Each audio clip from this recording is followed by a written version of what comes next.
Is your social media profile up to date? Do you even have a database? Let's start there with the beginning.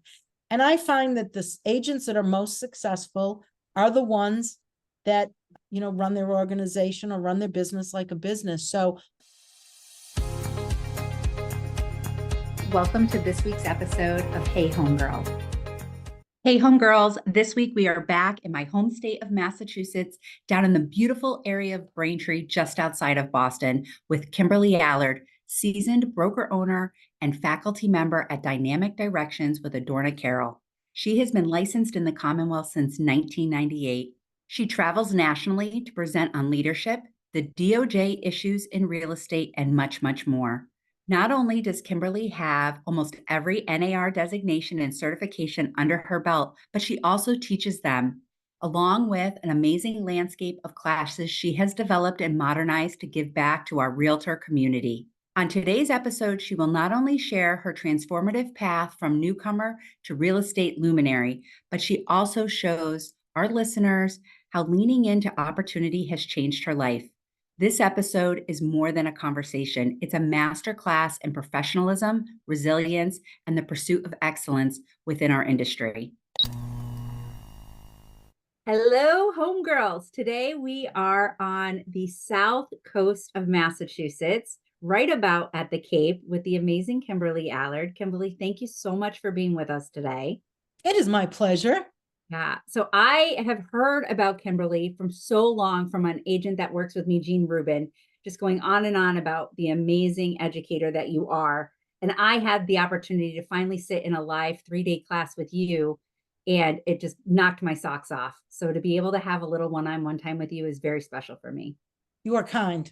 My family may not say that. My family may not say that, but I thought the program was good. But 3 days is a long time. So you guys were troopers. That was great. Yeah, it was great. And it was also just really nice to be able to sit and collaborate with other broker owner managers from all over our state and learn from them during this pinnacle time in our industry. So all good things. When I think of people that have had a really brilliant careers, you're one of the top of mind people because you run pretty much the full gamut. You were an agent, you became a broker owner, correct? You're a trainer not only for our state, but you're a trainer for states all over the United States and for NAR. And so developmentally, you've been able to see things on a much broader spectrum, I think, than most. It's funny. And you and I have talked about sometimes you don't recognize the opportunities until somebody outlines them. I have been blessed and very fortunate. Some is intentional and some is accidental. But all of it comes back to opportunities that were presented to me as a result of my exposure in the REALTOR Association. Oh, that's amazing. And that you took action on those opportunities. Yeah, we laugh, and we laugh about volunteerism, but volunteerism is typically a wonderful opportunity, regardless of the organization. I highly recommend it to people. But, I'll be truthful with you. The reason I first became involved in our association, I didn't have any business. Mm-hmm. I was licensed in 1998 and became a realtor in 1999. And what was I doing? I didn't know what I was doing. And, in fact, I remember saying that when I found out I had to pay realtor dues, I said, what is this realtor thing? And it was an opportunity to get information when I didn't really have, and don't get me wrong, I loved my broker at the time, but we're talking about the late 90s and things weren't. He handed you a white book and said, figure it out on your own. Absolutely. And then they said, well, you've got to pay these realtor dues. And I said, well, I've already paid MLS dues. What else is there? I didn't understand the difference between an MLS and a realtor association. And I also, like many of us, came from another background, a corporate background of some sorts. So I really found the lack of, we're an independent contractors, yet we need experience.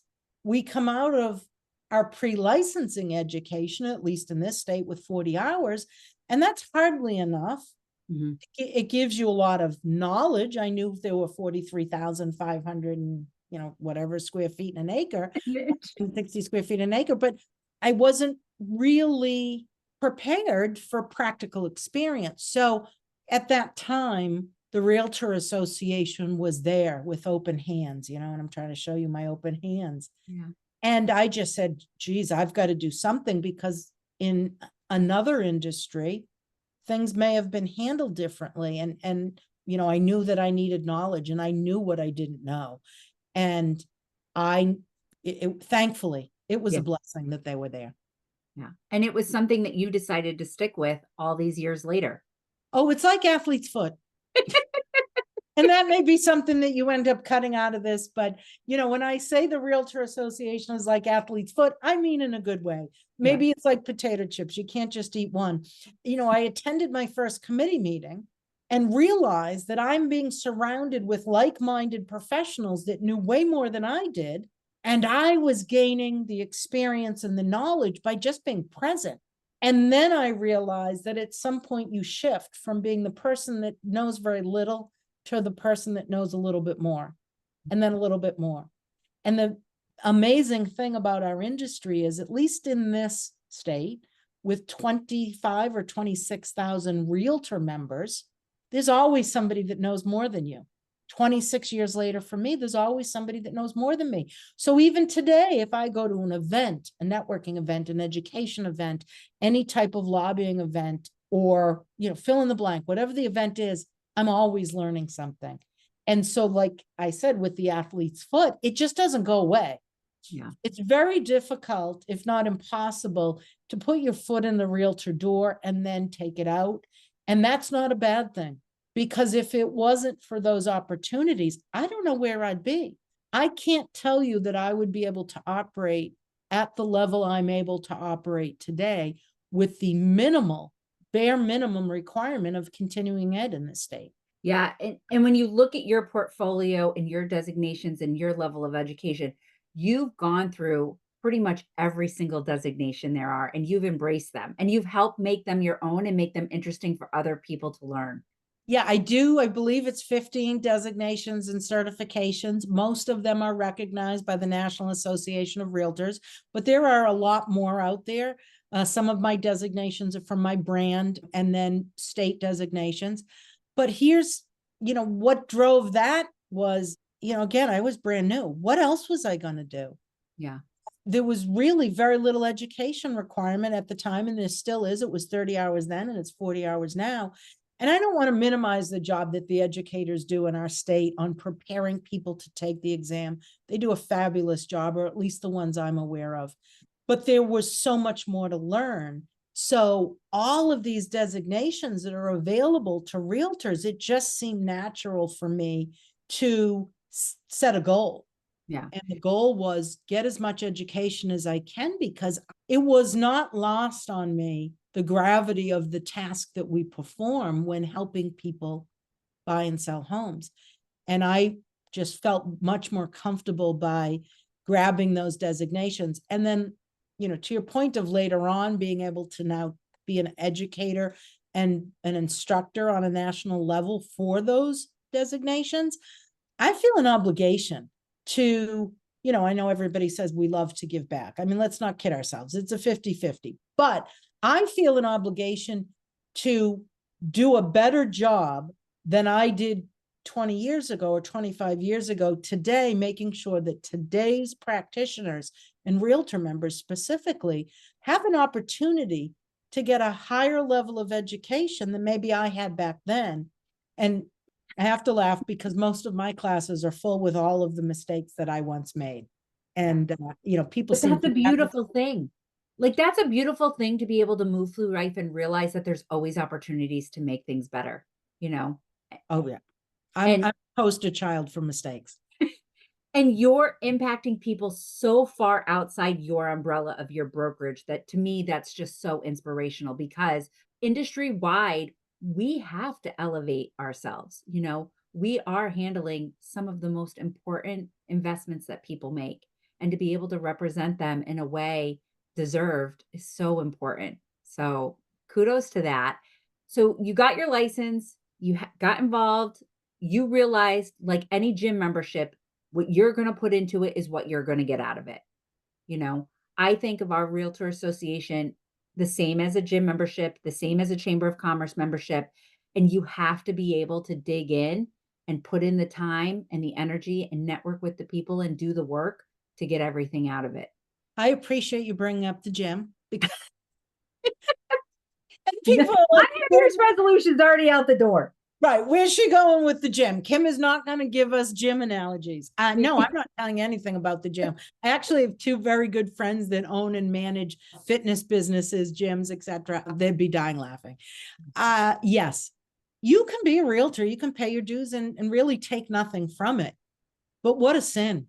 Yeah. I mean, like the person that goes to the gym every day, I'm a perfect example. I might pay a membership. I'm not going, I get nothing out of it. But if you go and you belong to a good gym, you get the camaraderie, you get the knowledge, you get the exercise, you just get so much. You get the results. And a good gym addresses all parts of you, your mind, your body, your motivation, just so much. So it's amazing. I actually early on, and I still advise to this day, I didn't know what I was doing when I first started, or I shouldn't say I didn't know. Me neither. I had a lot to learn. I would sit in front of the computer and let's be reminded what the computer was in 1998. It was the dial-up AOL, but I would go to websites to learn, and those websites were the National Association of Realtors, to learn what it was I didn't know. And I still to this day recommend to anybody in our industry, new or not, but especially the new folks, what else are you doing? You're not listing and selling a ton of properties because you don't have a big sphere of influence. So why aren't you increasing your industry knowledge? And I would say spend a half hour or an hour every week on nar.realtor, marealtor.com, or your local association site, because you can't help but learn something. It's endless. For the agents that have come to work for you under your umbrella, where do you see them struggling in the beginning, and how can they kind of collapse time around that? I have an interesting business model. So, I never actively recruited agents. And that's, I'm not telling you that's a good plan. It's just how it ended for me. How it was for you. Yep. Yeah, it just was for me. I initially was working for a brokerage where the broker of record was in jail. And that was for 6 months out of my career. I didn't know any better. And then somebody told me, and of course I left immediately. I immediately then fell under a brokerage. To this day, I give Patricia Downing, who's now deceased. I almost can't say it without breaking up a little bit. She passed away a few years back, but I attribute her to the value of the Realtor brand because, like I said, I didn't know any better. And I became her partner at that time. And then, that was 20 years ago. But I was, like most agents, focusing on my own career. And then I realized there was something I was doing that was attracting a certain amount of people. And I think that that's still true to this day for all of us, that we all offer different things in our professional career that either people are attracted to or not. There's so many different business models in our industry that are permissible, and there's something for everyone out there when it comes to real estate business models. So some people would approach me and some people said, look, I really, I kind of want to sit down with you and talk about what that future looks like. I think agents' challenges are, and you'll probably agree, we all experience that they're different based upon the market. If it's a seller's market, we struggle with the behavior that comes with multiple offers and the risks of contingencies being waived and financing and potentially not having a house appraised. And if it's a buyer's market, we struggle with listing prices and values of property and all the contingencies that go there. So, I don't know as though I could say that there's one thing. I will tell you, though, that I have always started, and I'm kind of proud of this because typically agents come to a firm and sometimes there are a lot of upfront costs. And again, I'm not saying if there are in your brokerage or anybody's brokerage that they're not of value. But what I try to do in my individual situation is I try to make sure that my agents are utilizing all the free tools. When we start about talk, like some of them come to me and say, should I buy leads from here? Should I pay to do this? Should I pay to do that? And I'm like, tiny interim syndrome in our industry like no other. It's amazing to me that people will pay for something when they haven't used the services that are available to them. Yeah. So I say, listen, how about you go to realtor.nar.realtor and realtor.com as well, and look at all the free resources, and are you utilizing them? Is your social media profile up to date? Do you even have a database? Let's start there with the beginning. And I find that the agents that are most successful are the ones that, you know, run their organization or run their business like a business. So I always try to direct them back to basics. And then if they've embraced all the basics, I encourage them to do coaching. One-on-one coaching it's so important. It's like, again, physical training. Yeah. I may not work out if it's left to my own devices, but if I have a professional that's going to meet me and work me out, then I'm going to show up. And I think the importance of professional coaching in this business it's huge, because you may not do things unless you are encouraged to do them. That accountability. Yeah, all the agents that are under my umbrella, they all want to buy pens. Everybody wants a different pen, and I've never bought a pen a day in my life. It just blows my mind. So, yeah, that's so interesting. As you decided to start to go out on a national level and really help educate our industry, how did that change your business model? Where did you have to start to delegate different roles and bring on different people? And was that hard for you? Thank you for listening to today's episode. We're not quite finished yet, but as the homegirl of your hometown, I would love to pass the mic to you so that you can share your story and some of your secrets with the homegirl community. To apply, please go to howtobeahomegirl.com in the show notes. That's a great question. So it started for me, and this is kind of a funny story, but it's a truthful one, and I'm always truthful, at least I try to be. It wasn't necessarily when I started doing all the training and traveling.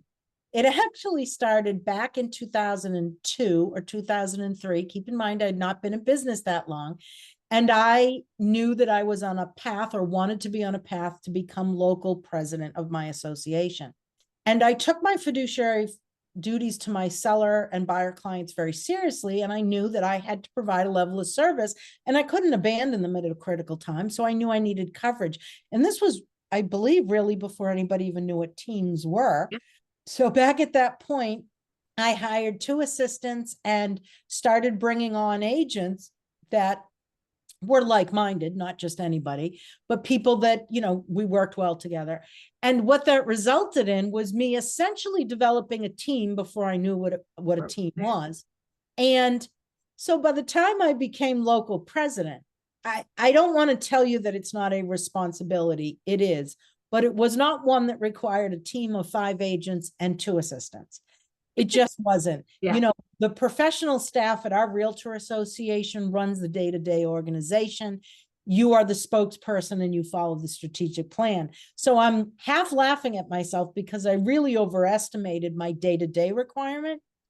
But the excellent outcome of that was I had a team, I had systems and methods in place so that I could fall off the face of the earth, or go on vacation for 2 weeks, or do certain things that I didn't know how valuable that would be until I became. And if people with you during 2005, 6, and 7, 8, 9, when it got crazy. Right. So now I'm able to have people showing properties on my behalf. I'm able to be more places than at one point. And I'm able to, because it was always bothersome to me that I would get calls on a property, and those people after the discussion were either not qualified or not interested, but it didn't mean that they shouldn't have been in some incubation period. And to just hang up the phone and let those leads die was horrible to me. So we set up a process with the other agents so that they could now incubate those leads and handle those people that maybe weren't today's buyers or for that property, but they might have been for another property or at another time. So I essentially was able to help people build their business. And then when I became state president, which was about 7 years later, 2013, was a little bit more of a heavy lift. Again, staff still does the day-to-day operations, but now there was a little bit more traveling and there was a little bit more media responsibility, et cetera, et cetera. And I was perfectly prepared for that.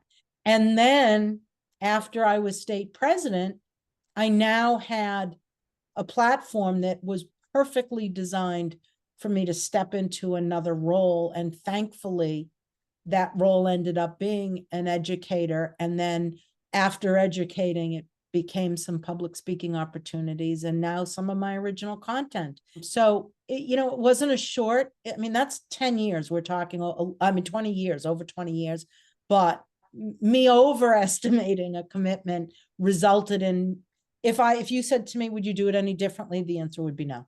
It worked out perfectly. Yeah. And you were able to give others really, really great employment opportunities. When you have someone like you or some of the other amazing women that I've had on the show, be able to put others under their wing and really, really train them in this industry the way that you've done business, it's a gift. And sometimes we forget to look at it like that. Yeah, I don't know as though people would say it's a gift. It's a gift, Kim. So I've got some amazing people that I've had the opportunity to work with. Like I said, the founder of our brokerage, I think we're on our 40th year under that brand. So, and she, again, has passed. She's greatly missed. She was amazing. And she was a pioneer in buyer agency before the world knew what buyer agency was. And I learned buyer agency as a practice in 1999. And we're still struggling with it as an industry today. Yeah. So that was a gift. I have then been able to take her passion for that and pass it on. She was also a state director. And luckily, my path led me to state president and then regional vice president, et cetera. So these were all opportunities that, I mean, I would love to say I created them for myself, but these were group efforts as a result of good business planning and a result of the incentives that my then broker owner gave to me. And as a result of the realtor environment just envelops you and says, look, you don't have to be an expert at everything, but if you have a strong interest and you're ethical and like-minded, then we want you here and we want you and your contributions. And it was the Realtor Association that gave me this path. I just walked on it. So, and this path is available to anyone because remember, I started with nothing like most of us do in this business, and very few of us are handed family-owned businesses with the sphere of influence. So I did not go to college where I worked. I did not have family. I did not have children in the school system. I was not part of any of the local government. And my job was in downtown Boston when I transitioned to real estate full-time. So I knew no one. Yeah. It was the same way, a transplant, and you had to organically grow this business. And it was everything from the Realtor Association that gave me the confidence, the knowledge, and the tools to do that. It wasn't given to me. But then, so now I've got this great group of people, men and women that work for me. But since we were talking about women, I've got some families with lots of kids. We've got people that have had this as a second career, people that have been able to work through illnesses and struggles. I mean, realtors are the people that you see in your communities, and they've all come from somewhere else, and every one of them has a personal triumph and a goal and struggles, and they are some of the most amazing people, and some of them make me want to be better. All of them are fun to work with. So yeah, it's been a great journey. That's awesome.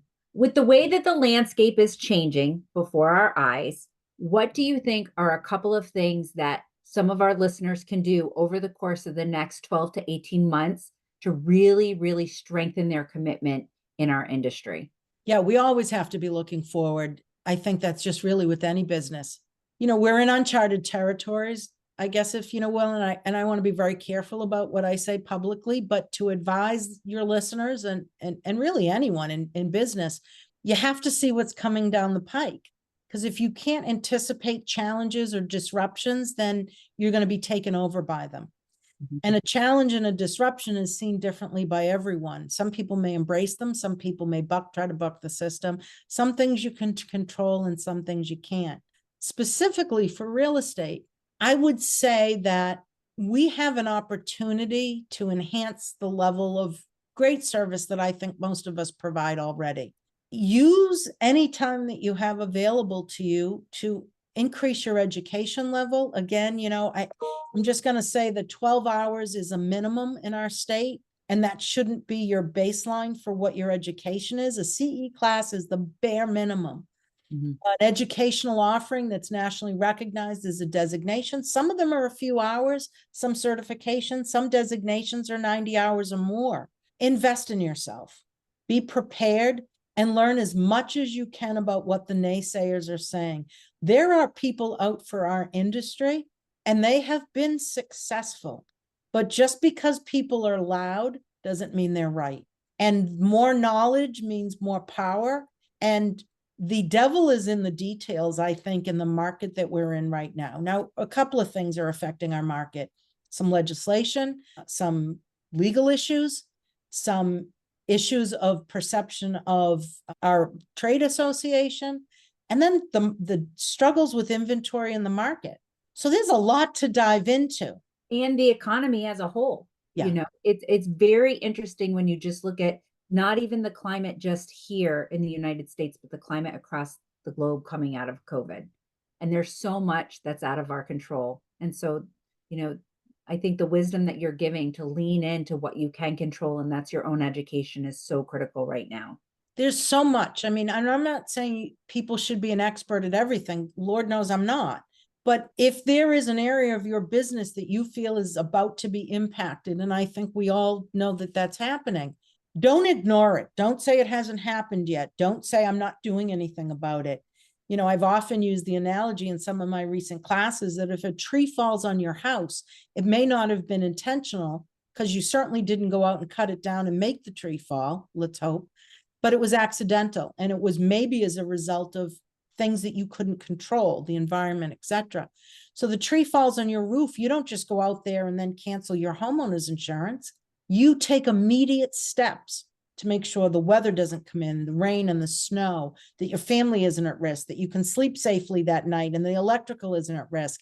And then you go out and survey the landscape to make sure it doesn't happen again, or what other risks are out there.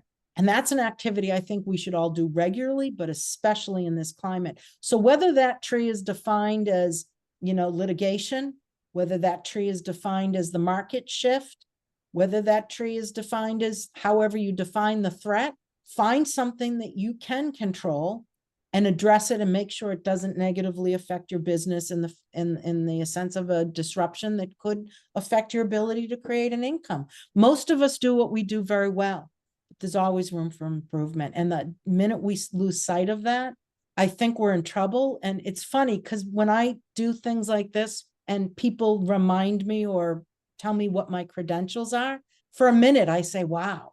And then I just go back to thinking that I'm never going to be good enough and there's always more improvement.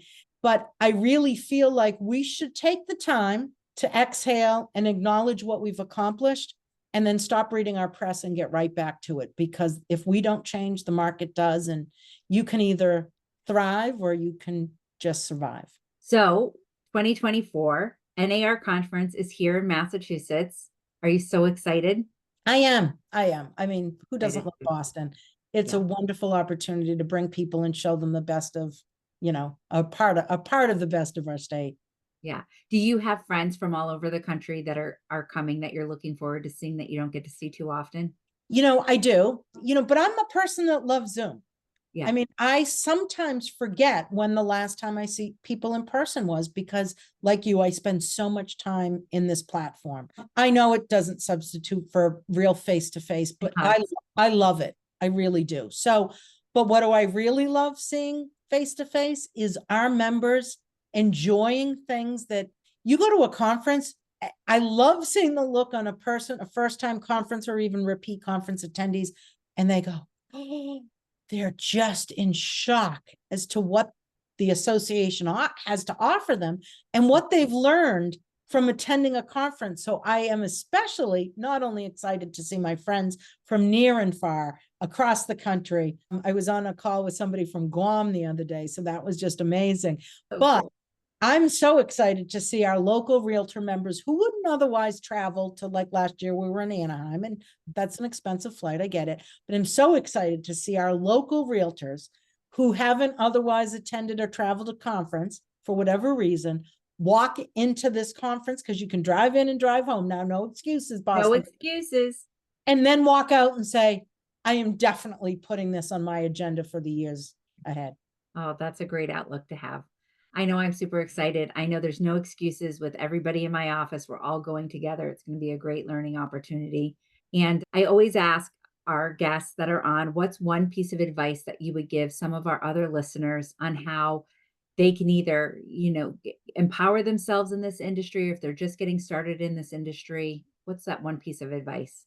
Oh boy, you put me on the spot. I've got an opinion on everything. I think I would say, and remember, most of my suggestions are for most of my mistakes. So I guess Those are the best ones because you've lived through them. I have a friend, and I won't mention her because I don't want to embarrass her, but I had the opportunity when I was in between careers, and it was a very short time, but she allowed me to do some work for her business. And I was always I so admired her ability to take calculated risks. I was just, I was in awe of that. But because she was running her business like a business and not a hobby, and recognizing that in order to make money, you need to spend money, and not recklessly, but thoughtfully. And I don't know that I understood that my first 2 years in business, or maybe even longer. What I would like to share with your listeners, and those that are new, and maybe those that are looking to make a new start, is recognize that you are a business owner. You may not be the broker of your office, but you're an independent contractor, and you enjoy the benefit of an independent contractor status, at least, here in our state. You are running a business. Make business decisions, have a business account, have a name for your business. If you need to have a DBA, that's another issue. Have a brand for your business, whether it's somebody else's brand or your brand own, you own your own brokerage. Brand it, believe it, live it. Have business time and have off business time, because most businesses have an open and closed sign. Yes. Invest in your business. Buy yourself a good computer, buy yourself what the tools you need to do your business. It always bothers me when I hear people say, and now I'm really dating myself, but somebody said to me once, could you make this call quick? You're using my cell phone minutes. Now that was a long time ago, but nevertheless, that was an example of somebody who wasn't prepared to run their business like a business, because they weren't prepared. They didn't have the tools. Yeah. Invest in the tools that you need to set yourself up for success. I'd like to further suggest that people have a business plan. And I think one of the things that I did that I wouldn't change, that I really am pleased I did, was in my business plan. Yeah. Year 1 or year 2, no business. I had no business. What was I doing? I had a sphere of influence, but was I still marketing to them? Yeah. Was I still doing every open house I possibly could because I had no business and I needed to get clients? I mean, I know the landscape has changed in 25 years and the way to get business has changed, but I did things as if I was fully running a business, whether I had clients or not, which meant spending money, advertising, educating myself, investing back in myself, and promoting myself. And those are all different tasks. But one of the things that I did in my business plan was, because I recognized very early on how woefully underprepared many of us are to undertake this responsibility out of our licensing class. As I said, I will make a commitment to get a designation or a certification every year. 25 years later, I have 15 designations and certifications. So I did not meet my goal every year, but I'm going to cut myself a little slack. It is a lot easier to do it 1 year at a time. People say, how do you eat an elephant? 1 bite at a time. How do you increase your professionalism? 1 designation and certification at a time. And I did that before I even knew I had a strong interest in becoming an educator. So that's my one piece of advice. Put together a business plan, run it like a business, treat yourself like a business owner, make responsible decisions, and invest in your education. That's more than one, but I think that those are brilliant, brilliant basics. And, the reality is that everything that you learned 25 years ago, everything that I learned 24 years ago, those are the foundations that are still intact today. So you can get leads from different ways, but to have that business mindset and focus and that business plan and follow it, that's where the real gold is. So it's the American dream, right? Yeah. Home ownership and running a business. Yeah. Well, thank you so much for your time today, Kimberly. I really, really appreciate it. Is it okay if I put some of the information about where our listeners can find your classes in the show notes? Sure. All right. That will be great. Thank you so much. Thank you. What a pleasure. Okay.